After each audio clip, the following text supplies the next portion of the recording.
مش كفاية سبتيني في الملجأ وما افتكرتنيش غير لما بقيت ينفع اجيب فلوس؟ والله كان غصب عني، وبعدين انا ابوكي ولازم تصرفي عليا. ابويا؟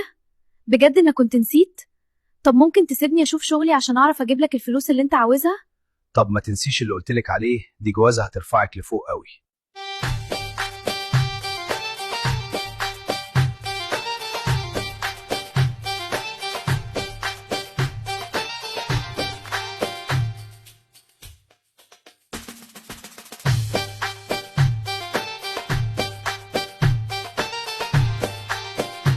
لازم تفهمي بنتك وتخليها توافق انها تتجوز الراجل ده عشان نقب على وش الدنيا.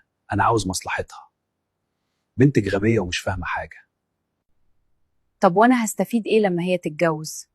بالعكس انا هخسر كتير قوي. على الاقل دلوقتي بتديني الفلوس اللي انا عاوزاها، لما تتجوز مين هيعطيني؟ وحشتني يا صلاح. بقولك ايه، احنا لازم نتجوز عشان ابويا وامي جايبين لي عريس وعاوزين يجوزوني، وانا بحبك انت يا واد.